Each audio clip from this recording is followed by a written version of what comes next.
Los relámpagos de agosto parte 6 capítulo 16. Para desempeñar una misión tan delicada, escogimos el carro comedor Zirawen, que había visto mejores días.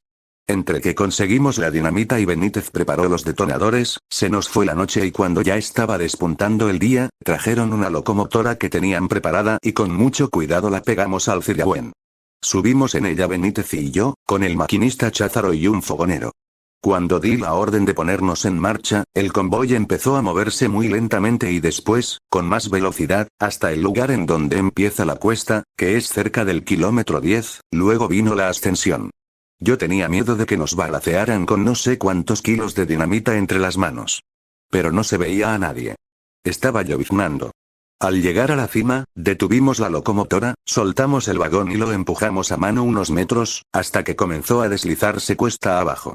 Cuando lo vimos desaparecer en una curva, ya había tomado un impulso considerable. Vimos el reloj y esperamos.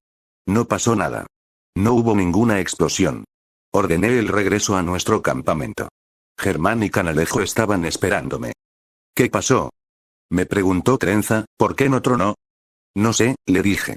Ordenamos que un escuadrón de caballería investigara qué había pasado con el Zirawen. La espera fue terrible. Todos teníamos ganas de terminar esta aventura. Queríamos avanzar o retroceder, pero movernos de allí. Todo estaba preparado para acometer la acción relámpago que habíamos planeado y que hubiéramos llevado a cabo si los americanos nos hubieran dado permiso. Nos habíamos quedado, como quien dice, tirados a media vía y ahora, además, con la incertidumbre de lo que hubiera pasado con el Zirawen y nuestra dinamita. El escuadrón regresó ya casi al mediodía, con la noticia de que el Zirawen estaba parado a la altura del 4. Yo, ni tardo ni perezoso, monté en la locomotora, que estaba a presión y lista para lo que se ofreciera. Benítez también subió. Avance hasta el 4-12, maestro, le dije a Cházaro. En el kilómetro 4-12, efectivamente, estaba el Zirawen. Nunca he podido explicarme por qué se detuvo allí, porque la vía seguía cuesta abajo y no había obstáculos, ni nada. Le faltó impulso, me dijo Benítez. Vamos a empujarlo ahora.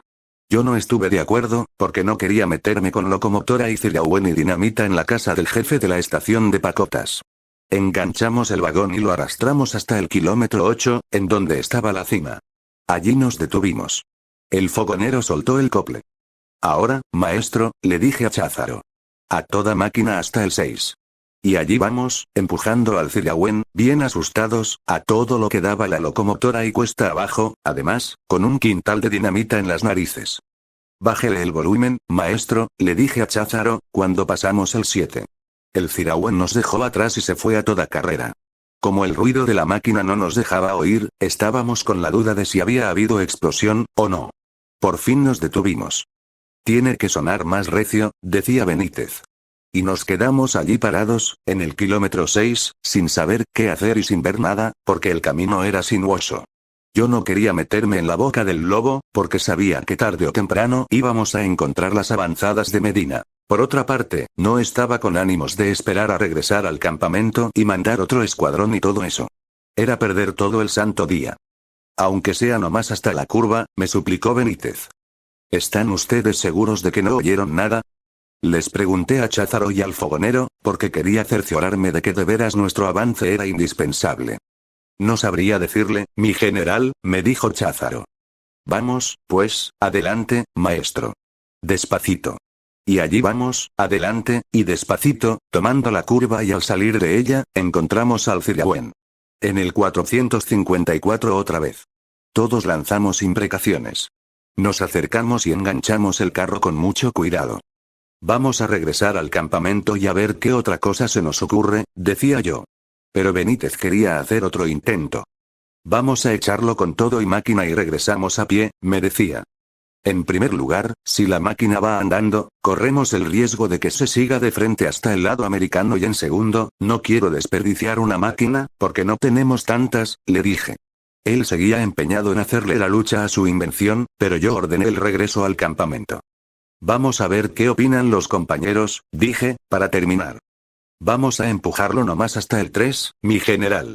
Debo confesar que la principal razón que me impulsaba a regresar al campamento, es que ya me había cansado de andar con el Zirawen para arriba y para abajo. Si lo quieren empujar hasta el 3, que lo empuje otro, dije para mis adentros. Regresamos, pues, al campamento. Ordené que se dejara el Zirawen bien lejos porque no quería volar con él si por un descuido explotaba. A este paso, nos quedamos a vivir en este llano, decía. Además, todo esto lo debió hacer el chato. El chato era canalejo. Pero lo que debimos hacer desde un principio, fue mandarlo a otra parte, porque siempre fue un hombre de muy mala suerte. En la tarde, hicimos una junta de Estado Mayor. Yo puedo hacer un bombardeo, dijo Juan Paredes. Lo malo es que no tenemos bombas, dijo Germán. Yo estaba por regresar a Cuébano y seguir sobre México y Odilon Rendón por irnos a Piedras Negras. Si derrotamos a Macedonio Calvez, los gringos nos abren la frontera por las buenas. Canalejo ya ni decía nada, porque Trenza lo había regañado. Benítez, en cambio, insistía con el famoso Zirawen. Vamos a soltarlo con la máquina andando, decía. Suéltenlo como quieran, pero suéltenlo ustedes, les dije con toda franqueza. Y entonces se me ocurrió que lo mejor sería soltarlo con Canalejo adentro, para que se nos quitara su mala suerte, pero me abstuve de decir nada. En esas estábamos, cada vez más malhumorados, discutiendo que si es negro que si es blanco, cuando entró el teniente Casado, que era nuestro jefe de transmisiones. Hay un telegrama de Estación Azuela, mi general, le dijo a Trenza. Y le entregó el papel en donde estaba escrito lo siguiente. Pasó tren rumbo norte sin identificarse, Dávalos. Ordene que lo detengan en la noria, dijo Germán sin darle mayor importancia. Luego, se volvió a nosotros y nos dijo, mañana veremos qué se decide, porque hoy estamos de mal humor.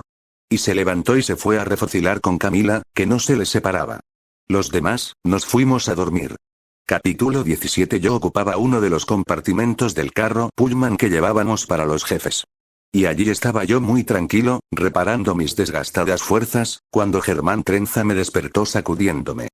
Avisan de la noria que en el tren viene Valdivia. ¿Cuál tren? Pregunté, porque ya no me acordaba del telegrama famoso que había traído Casado. Claro que cuando desperté bien, comprendí que aquello estaba muy raro. ¿A qué viene Valdivia? Es lo que hay que preguntarle cuando llegue, que será dentro de media hora. Vístete. Cuando dijo esto, él se fue a lo mismo, porque andaba en calzones. Luego, regresó vestido, caminando muy quedito. Que nadie nos oiga, por si trae malas noticias. Bajamos del carro y fuimos hasta la tienda de campaña en donde dormían nuestros asistentes y les ordenamos que ensillaran los caballos. La noche estaba muy oscura por estar el cielo encapotado. El piso estaba muy húmedo, pero no llovía. Mandamos llamar al oficial de guardia. Advierta a los muchachos que el general Arroyo y yo vamos a salir, para que no nos vayan a balacear, le dijo Trenza. Entonces, trajeron los caballos. Montamos y cabalgamos a lo largo de la vía unos 3 kilómetros hacia el sur, hasta llegar a las guardias. Cuando oímos la locomotora, Trenza ordenó encender una linterna y colocarla en la vía. Entonces apareció a lo lejos el fanal, que se fue acercando, hasta detenerse junto a nosotros con mucho ruido.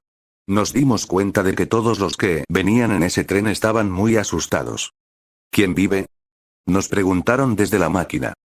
Patria y reivindicación revolucionaria, contestó Trenza.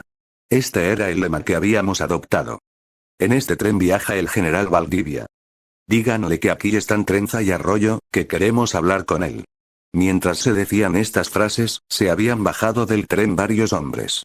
Uno de ellos, que venía envuelto en un sarape, se adelantó. Era Anastasio Rodríguez. ¿Qué pasó, Tacho? Le preguntamos. Vengan, fue todo lo que nos contestó. Lo seguimos.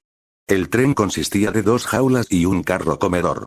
En las jaulas había soldados dormidos. En la plataforma del carro comedor estaba Juan Valdivia, con una gorra de estambre, una bufanda y un suéter blanco.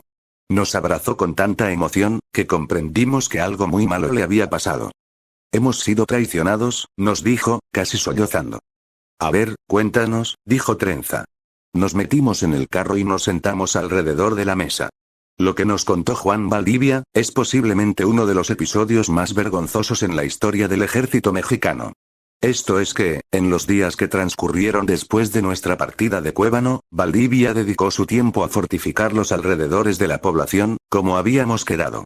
Las noticias que se recibían de los 2 cuerpos expedicionarios eran inconclusas, porque ni Augusto Corona, el camaleón, encontraba a Artajo, ni nosotros tomábamos pacotas, y, en cambio, se sabía a ciencia cierta que la columna de Macedonio Gálvez había salido ya de Irapuato para atacar a las fuerzas reivindicadoras. Todo esto, decía Juan Valdivia, había contribuido a producir una situación tensa entre la tropa. Empezaron las deserciones.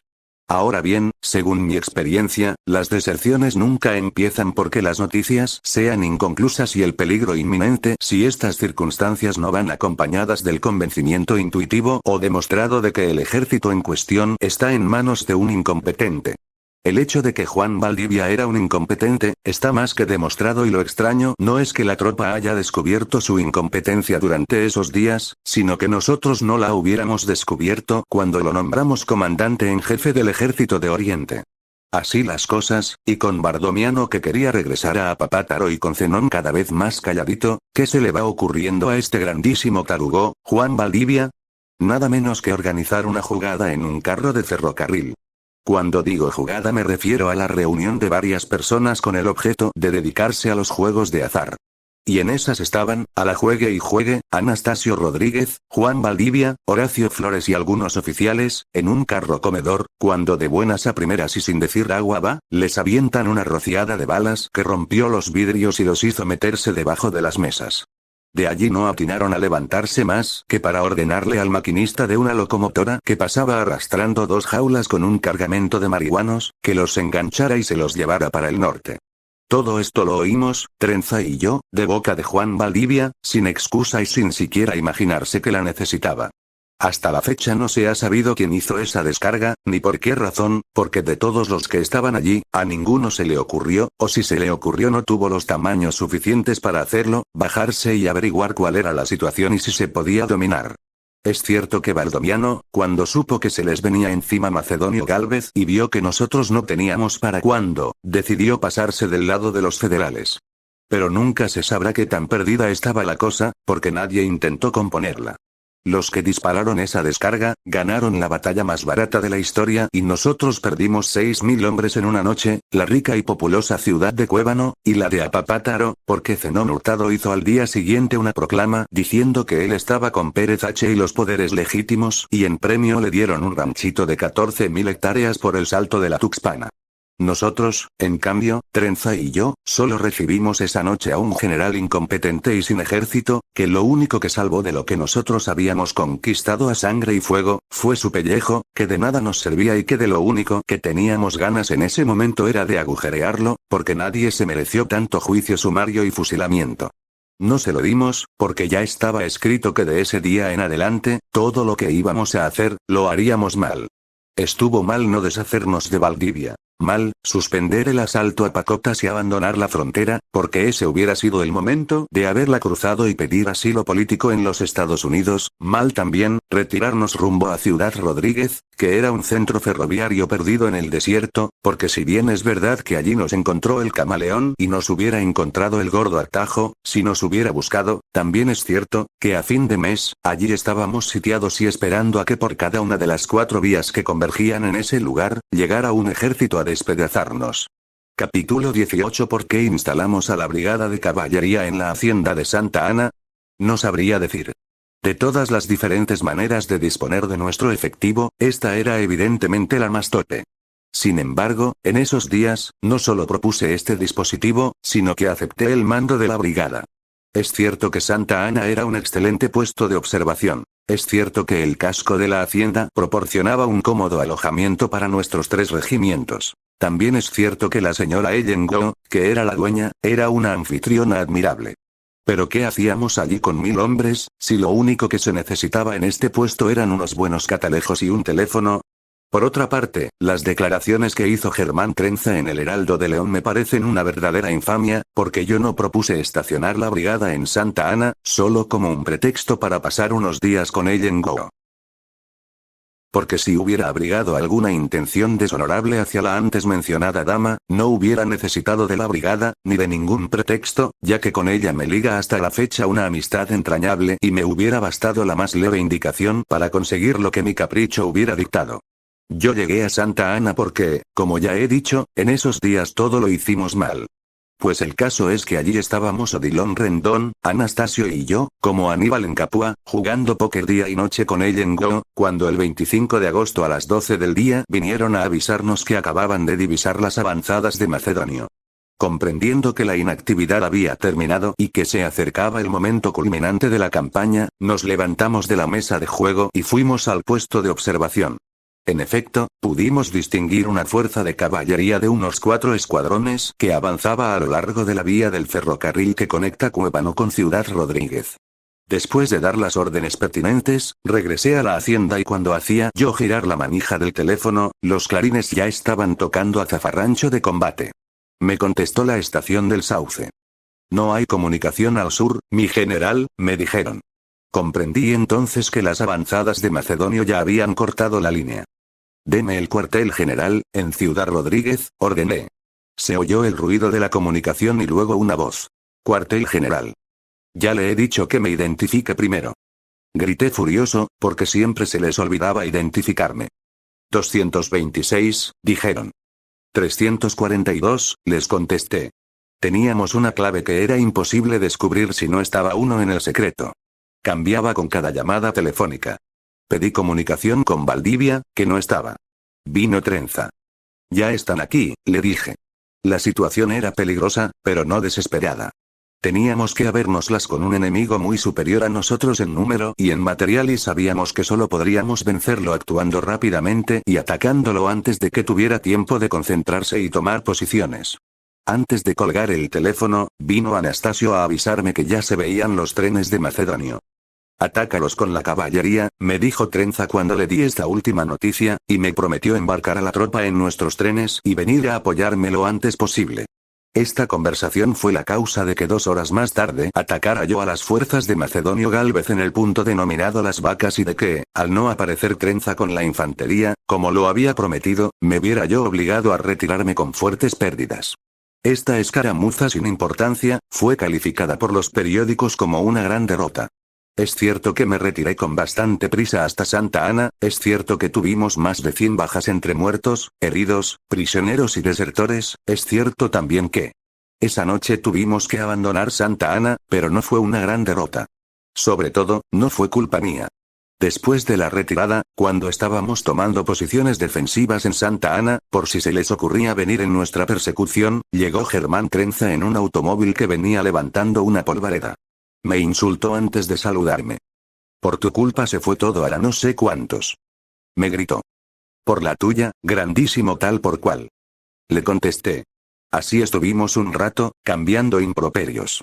Cuando nos serenamos, nos dimos cuenta de que había ocurrido algo verdaderamente inaudito. Después de que gracias a nuestra conversación telefónica, habíamos quedado de acuerdo en que Trenza saldría a atacar a las tropas de Macedonio Gálvez, que se acercaban a Ciudad Rodríguez por la vía de Cuébano, recibieron en el cuartel general otra llamada telefónica, que indiscutiblemente la hizo el enemigo, que, indiscutiblemente, también había escuchado nuestra conversación anterior y, gracias al descuido de los operadores, a quienes siempre se les olvidaba identificarme, en esa segunda conversación telefónica, el enemigo le plantó a Trenza la gran mentira de que había contraorden y que el ataque se llevaría a cabo sobre la vía de Monterrey. Así que mientras yo me batía brava, aunque inútilmente, con las avanzadas de Macedonio, Germán Trenza se había ido a pasear con 3000 hombres, por el ferrocarril de Monterrey, en donde, huelga decirlo, no encontró alma viviente. ¿Cuántas veces les dije que no se les olvidara identificarme? Dije, más enojado que nunca. Si se hace una clave es para usarla. Germán tenía tanta vergüenza del gran ridículo que acababa de hacer, que no se atrevió a contestarme. Más vale que te incorpores, me dijo después de un rato. Vamos a defender Ciudad Rodríguez. Tenía razón. No tenía caso conservar la brigada de caballería en Santa Ana. El enemigo había desembarcado de los trenes y estaba ya en línea de combate. Nuestras fuerzas no alcanzaban más que para defender Ciudad Rodríguez y resistir lo más posible, con la esperanza de que mientras llegara el gordo atajo, por la vía de Culiacán, con sus 7000 hombres y sus 4 regimientos de artillería. Germán y yo nos despedimos tristes, pero ya reconciliados. Él regresó al pueblo en su automóvil y yo me dirigí a la casa de la hacienda a preparar la retirada y a despedirme de la señora Ellen Go.